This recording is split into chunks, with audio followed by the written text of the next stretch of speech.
Indonesia. Selamat STY dan kawan-kawan, Elkan Bagot, Farudin, Nadeo Argawinata, Sadil Ramdhani, Demas Derajat. Kalian lolos setelah 15 tahun kita nggak main Piala Asia.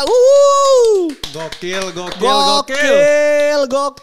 Jik, akhirnya kita lolos setelah lo tau gak gue terakhir nonton timnas di Piala Asia itu 2007. Itu tuh iya, itu kita tuan rumah ya. Itu tuh gue lagi kuliah, coy. Lu kelas berapa? Baru mau naik SMP. Asli 2007 terakhir. Jendri Pitoy, Maman Abdurrahman, Eli Boy ya. Eli Boy, Bambang Pamungkas, Firman Utina. Iya. Ya Allah, sekarang akhirnya kita lolos lagi setelah 2007. Jadi kalau sebelum 2007 kan kita lolos terus ya. Iya, jadi kita tuh total udah 4 kali nih. Enggak dihitung ini ya, 4 kali lolos kan. Pertama 96 tuh waktu Widodo Ceputra cetak gol salto. Iya, terus 2000 96 2000 yang 4 tahun kemudian ya berarti. Iya, 2004 dan 2007. 2004 itu yang Ponario Astaman cetak gol dari tengah yang bikin Philip Troussier itu dipecat di Qatar. 2007 itu di Jakarta. Iya, kita tuan rumah bersama Malaysia, Thailand dan Vietnam kalau nggak salah. Ini kandang kita. Yes. Ini kandang kita itu. Itu cakep, dan sekarang kita akhirnya lolos lagi setelah penantian panjang 15 tahun, Jik. Betul sekali. 15 tahun tuh kalau orang tuh udah masuk SMP kali.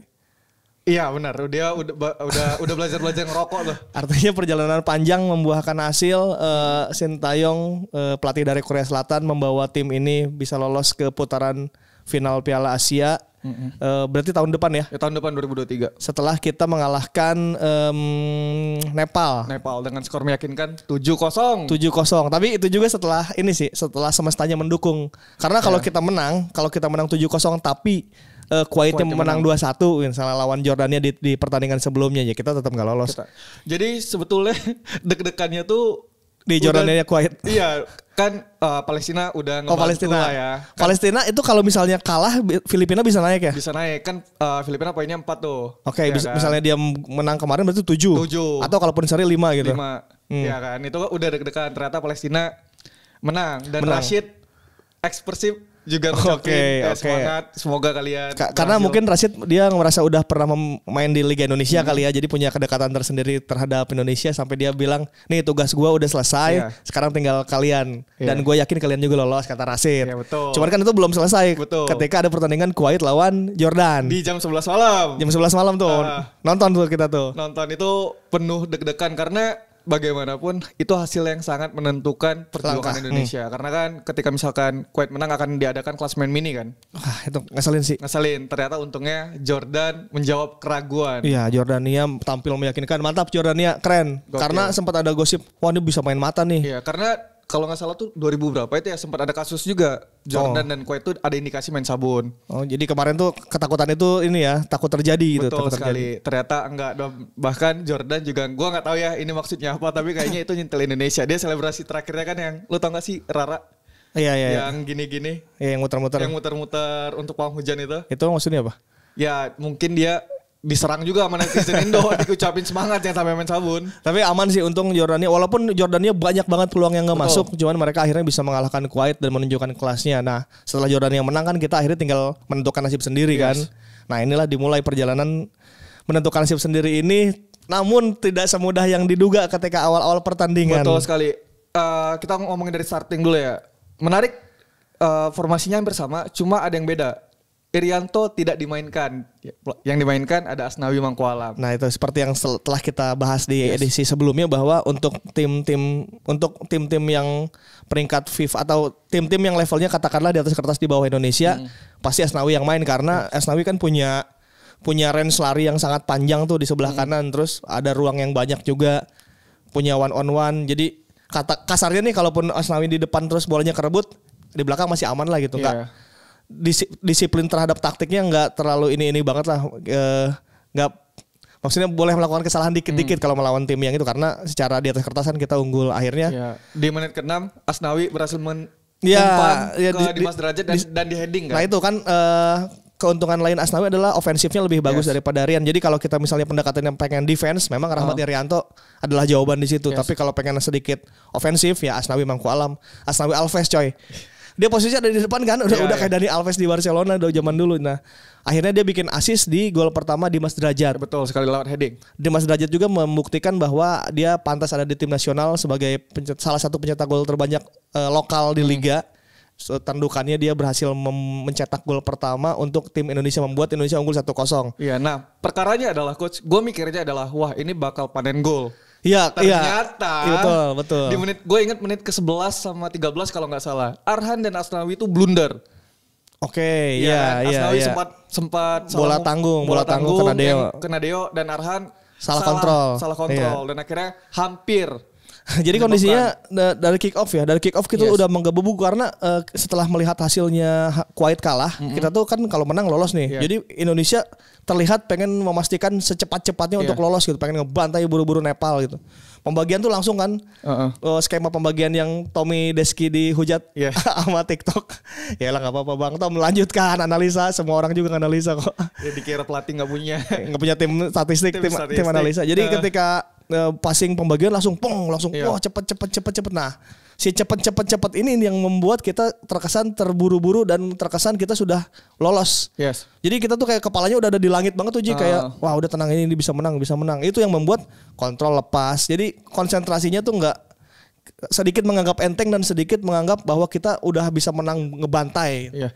Dan gue ingat di awal-awal motor serangan kita, biasanya kan di match sebelumnya Arhan dan Irianto cenderung bertahan. Tapi ketika match malam tadi, Arhan dan Asnawi itu jadi motor serangan coach. Oh iya betul. Karena semua serangan kita di babak pertama terutama ya, itu selalu berawal dari wing. Iya semalam kan kita kayak mau pakai 3-4-3 gitu. 3 di belakang lawan satu pemain Nepal. Sisanya pemain Nepal 10-nya ada di wilayah dia sendiri. Kita juga udah semuanya hampir di situ tuh, berarti 7 pemain Indonesia ada di wilayah sana. Kadang-kadang dibantu juga oleh Elkan Bagot. Karena tengahnya numpuk banget, memang akhirnya bolanya dilempar ke samping, ke Asnawi, ke Arhan, ke Arhan. Cuman ya itu gara-gara kita terkesan terburu-buru itu yang membuat kita jadi susah mencetak gol. Padahal kalau sedikit lebih tenang kan, kalau kita nonton di TV, Valen sama Bungkus sampai bilang kan bahwa ini ayo dong main santai lagi, main normal lagi kayak main Indonesia lagi. Ya itu bahwa kita sangat terburu-buru, kita sangat pengen ngejar gol, yang terjadi adalah kayak gitu, cuman 2 gol kan. Iya, dan ya kan semua berubah ketika menit ke-31. Ketika Asnawi pahanya diinjak oleh pemain nomor 6 Nepal. Nah itu kartu merah. Ya pas itu kartu merah semuanya langsung berubah. Ketika itu kartu merah artinya kita unggul jumlah pemain. Dengan 11 lawan 11 pun Nepal kesulitan kan melawan Indonesia. Nah ketika 10 lawan 11 sebetulnya itu udah game over sih untuk Nepal. Untuk Nepal. Jadi game over untuk Nepal. Tapi lagi-lagi Indonesia tuh belum menemu ketenangannya. Pada akhirnya terciptalah gol kedua di babak 42 kalau nggak salah itu. Iya, di babak pertama kita bisa leading 2 gol. Namun jika melihat di atas kertas ya, kondisinya tidak semudah itu gitu. Kita sulit set up, main dari belakang langsung ke depan bola lambung. Terus terburu-buru di depan gawang bingung, kecepatannya dipakai, cuman setelah cepat itu kayak finishing akhirnya tidak ada. Akhirnya perubahan di babak kedua ketika Mark Locke yang digantikan Marcelino. Itu Locke kenapa coach? Kan sempat gue itu kan sambil twitteran ya. Tendang kan dia sebelum match dia ada poster dengan gunung dan Locke kan. Iya. Terus dia nendang bola itu padahal bolanya enak banget ya. Jauh banget. Itu bukan kaki terbaiknya Locke, kayak kaki kiri tuh. Jadi katanya sih cedera. Cuman yang nggak tahu cedera nggak tahu nggak. Akhirnya Mark Locke harusnya Mark Locke bisa menunjukkan kemampuan juga kemarin ya. Cuman mungkin dia bukan harinya Mark Locke. Akhirnya Mark Locke diganti oleh Marcelino. Dan di sini adalah titik awal Indonesia bisa menguasai lagi lini tengah. Iya betul. Dan Marcelino berhasil mengumpan 1 assist lewat set piece pojok yang ditanduk oleh Fahrudin. Dan dia juga cetak gol. Yes benar di menit akhir ya. Ala Toni Kroos. Itu golnya cantik karena butuh ketenangan. Untuk anak 17 tahun tuh emang di luar nalar kemampuannya Marcelino. Dia bisa passing ke tiang jauh dengan bola datar gitu dan cetak gol. Marcelino kelas. Dan gue senangnya dengan Marcelino karena dia masih 17 tahun ya. Dengan caps di senior ini, gue harap berarti kan Marcelino bersama Kuateh ya akan bermain di Piala Dunia tahun depan. Iya. U20. Ini ketika jam terbangnya tinggi, gue cukup pede sih. Semoga ini bisa menular ke pemain-pemain lainnya yang di U20 nanti. Semoga bisa, tapi yang jelas semalam Marcelino bagus banget, pede, fit, terlihat fit. Sadil Ramdhani terlihat fit banget. Lagi-lagi kita harus memuji ketahanan fisik dan ini ya fitnessnya Sadil bagus banget. Terlihat dan sangat fit. Witan Sulaiman juga sangat bagus. Dimas Derajat akhirnya diganti M. Rafli. Rafli banyak dikritik bahwa finishing dia jelek. Secara fungsi untuk striker kan memang mencetak gol fungsinya. Cuman ada fungsi lain, Rafli menjadi pemantul, buktinya dia kasih 2 assist. Nah jadi untuk Rafli masih bisa dimaklumi lah ya. Karena walaupun peluangnya 2 tuh ketahan kiper semua, tapi dia masih bisa memproduksi assist ke Sadil sama ke golnya Marcelino. Gitu. Jadi kemarin salah satu penampilan terbaik kita di babak kedua, ketika 2-0 di babak pertama, akhirnya di babak kedua kita bisa menambah 5 gol. Itu berkat lebih tenang lagi, berkat kita bisa main bola pendek tapi cepat lagi, bisa enak lagi. Kredit juga buat kapten kita Fahrudin Arianto mencetak gol melalui set piece corner. Dia tuh yang ngejagain anak-anak ini sejak zaman AFF. Ini kan tim muda nih, tim baru dibikin gitu. Seniornya waktu itu ada Igbo Nevo sama Fahrudin kan. Nah sekarang tinggal sisa Fahrudin dan Mark Lok. Fahrudin yang kapten. Fahrudin bisa menjaga tim ini sampai lolos ke Piala Asia. Keren Fahrudin. Keren. Dan ya lewat hasil kemenangan meyakinkan ini 7-0. Ya selain kita lolos ya, peringkat FIFA kita juga naik coach. Peringkat kita naik. Ya, jadi kan awalnya kita 159. Sekarang ketika kita menang lawan Kuwait kita jadi 158. Satu naik satu naik satu. Okay. Nah, ketika menang lawan malam tadi lawan Nepal kita naik 5 peringkat. Jadi 153. Sekarang 153. Iya, dan sementara Nepal harus kecewa lah ya karena dia turun 1 peringkat. Lagian Rohit Chan juga enggak dibawa ya dia. Ada di Kediri ya. Ya Rohit Chan mungkin bukan umurnya, mungkin dia timnas Nepal lagi peremajaan juga sama kayak timnas Indonesia. Cuman kalau ngomong-ngomong peringkat FIFA ini adalah Indonesia adalah tim dengan peringkat FIFA. Indonesia adalah tim dengan peringkat FIFA terendah di Piala Asia. Oh iya. Kita tuh paling bawah di antara yang lolos ke Piala Asia ya. Di antara 4 edisi sebelumnya berarti. Enggak, di antara yang sekarang lolos Piala Asia di 2023 ini, kita tuh ada di paling bawah secara kalau akan Jepang, Korea, bahkan Vietnam pun ada di pot 3 tuh. Vietnam masih bagus, nah kita akhirnya ada di bawah. Cuman setidaknya kita akhirnya bisa bersanding Jik dengan Thailand, dengan Vietnam kan selama ini Thailand kayak lolos Piala Asia kita enggak gitu. Nah akhirnya kita bisa, ini teman-teman gua nih gitu. Macan Asia sudah bangun. Semoga Garuda terbang tinggi lagi. Betul sekali. Nah, hasil malam tadi juga coach menempatkan kita di posisi di pot 4. Pot 4. Iya, di pot 4 untuk Piala Asia tahun 2023 depan. ya. Ya, kita tergabung bersama India, Thailand, Tajikistan, Hong Kong dan Malaysia. Oh, Thailand pot-pot juga. Ya. Berarti gak apa-apa. Jadi ya santai lah. Gak apa-apa. Untuk pot-potan gini ya tentu lah ya kalau negara dari Asia Tenggara pasti biasanya potnya nggak terlalu bagus. Artinya pot 1 tier 1-nya kan udah ada Korea, Jepang yang gitu-gitu lah negara Arab, Qatar dan lain-lain. Biasanya memang kita ada di pot 3 atau keempat. Ya itu artinya nanti di pembagian grup kita akan ketemu tim-tim jago. Mungkin kita akan ketemu Korea Selatan, ada yang Son Heung-min yang gitu-gitu. Mungkin kita bisa ketemu Jepang ya nggak apa-apa, hadapi aja. Toh lawan Kuwait dan lawan Jordania juga kita bisa ngelawan kok. Iya, dengan Sintayong sih gue masih pede sih karena ya dia tuh menjawab keraguan semua orang coach. Karena ketika SEA Games kan kayak udah mulai pecah suara tuh. Ada orang yang kangen Luis Milla lah. Ya karena dia gagal ke final. Terus pencapaian di AFF juga nggak dapat juara. Iya walaupun bisa nembus final. Iya walaupun nembus final. Tapi dengan lolosnya Indonesia ke Piala Asia tahun depan semua terjawab. Terjawab lah. Ini jelas faktor. Ya salah satunya adalah faktor pelatih ya. Pelatih jago. Lawan Kuwait adalah kunci kita bisa lolos ke putaran final Piala Asia ini. Orang kan menyangkanya lawan Kuwait dan lawan Jordania kita kesulitan ya. Kita baru bisa akan menang lawan Nepal saat belum terjadi pertandingan.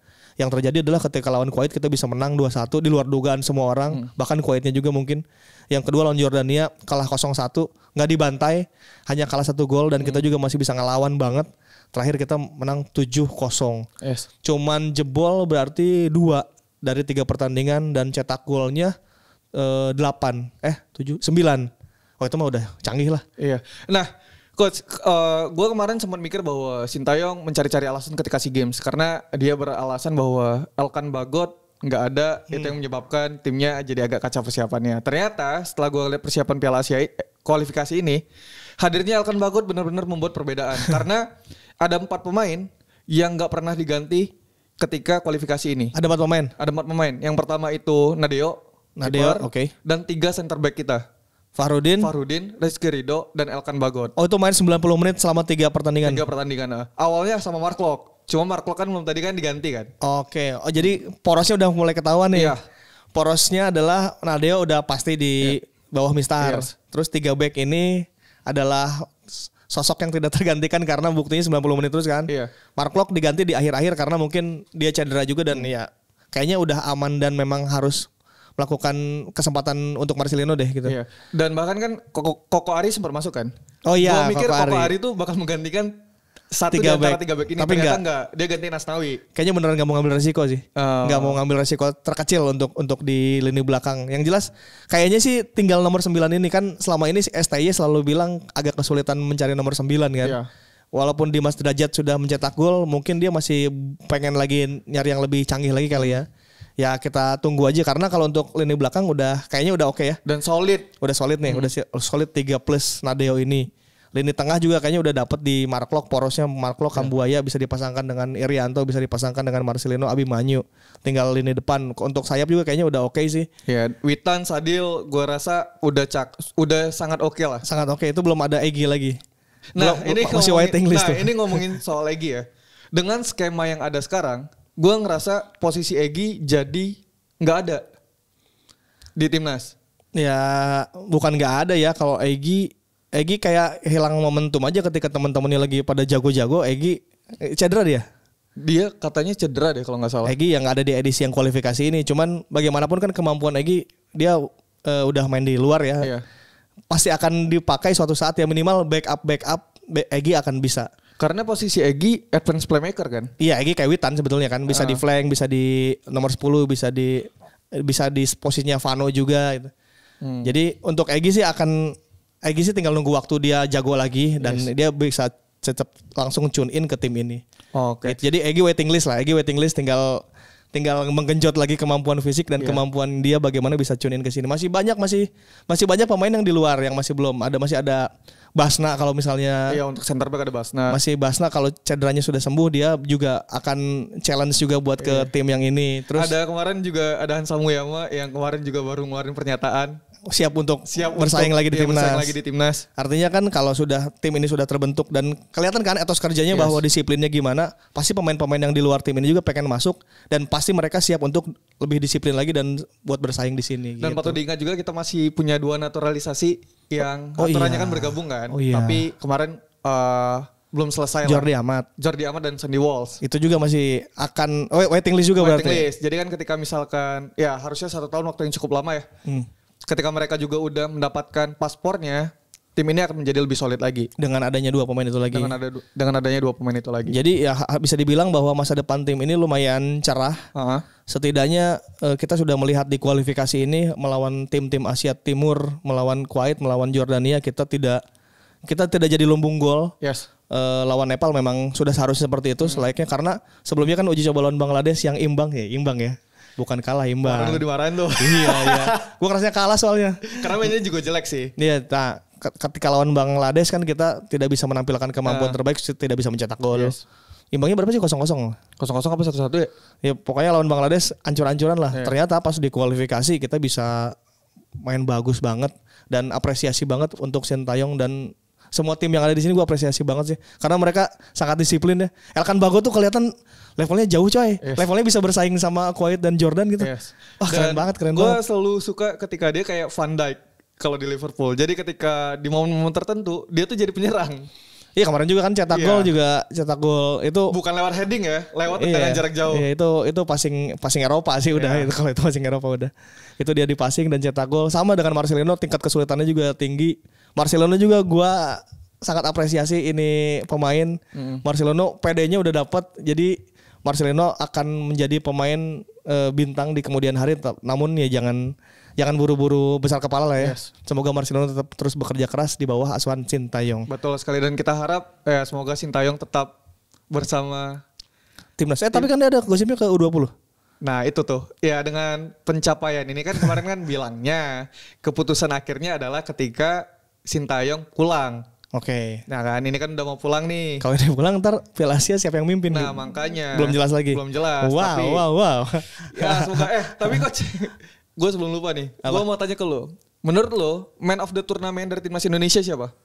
Elkan banyak sih ya. Sebut satu deh. Satu. Satu man of the tournament. Antara Elkan atau Nadeo. Elkan. Kenapa?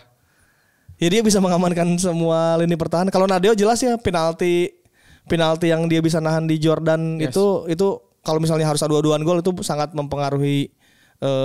Jadi kalau kemarin klasemen kecil dan itu jebol kan kita udah minus tuh golnya. Minus 1 jadi gara-gara Nadeo itu jadi kita punya nyawa kedua gitu. Kalau Elkan ya udah bola atas jago, set up dia bisa mimpin, dia bikin Fahrudin dan Rizky Ridho jadi nyaman. Terus bola silangnya lu lihat beberapa kali kalau Elkan pegang bola di kiri, silang ke kanan ke daerahnya Asnawi atau Irianto itu selalu nyampe.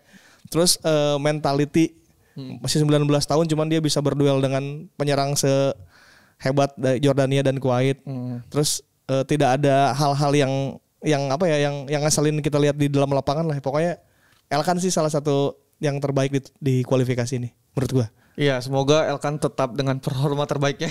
Semoga. Ya, karena dia juga masih muda kan direncanakan untuk Piala Dunia, tapi berarti kan umurnya sekarang kalau nggak salah 20 tahun tuh. Berarti nggak bisa main di Piala Dunia ya harusnya kalau tahun depan. Udah lewat. Ya udah nggak apa-apa. Buat Elkan jangan dulu main di Liga Indonesia. Iya. Di Inggris dulu aja kamu kan. Di Ipswich aja. udah. Kalau udah paling bener dah. Kalau bisa terus ke Liga Primer ya, ke Manchester United kalau bisa ke. Dan ini juga mungkin untuk pemain-pemain yang lain karena mereka pulang kan Piala Presiden lagi jalan nih. Oke. Ya, semoga ketika kembali ke klub jangan balik ke setelan pabrik. Default ya. Jangan inilah maksudnya ya tumbuh tuh ke atas kan, bukan ke bawah. Ya pokoknya yang jelas terima kasih banyak untuk tim yang sekarang tim Sintayong yang lolos kualifikasi yang kita akhirnya bisa lolos ke Piala Asia. Untuk Sintayong, terus Nova Arianto, semua tim pelatih, Kapten Fahrudin yang sudah memimpin tim ini dengan baik, Dimas Derajat yang bisa mencetak gol. Kemarin lawan Nepal, terus siapa lagi Sadil, Pak ini nggak Witan, siapa? Bapak. Waduh, jangan Insomnia. Jangan mancing. Pokoknya terima kasih buat Sobat Sporty juga. Silakan tulis di kolom komen ucapan terima kasih untuk timnas yang sekarang. Lu juga boleh tulis siapa pemain terbaik selama kualifikasi ini. Pokoknya mari kita nikmati kemenangan ini. Yang nanti biarlah kita pikirkan nanti. Yang jelas mari kita nikmati. Oke. Kalau begitu ya Ripan Pradipta pamit. Saya Mas Eka Lisama pamit. Sampai jumpa lagi di obrolan bola episode selanjutnya. Dadah.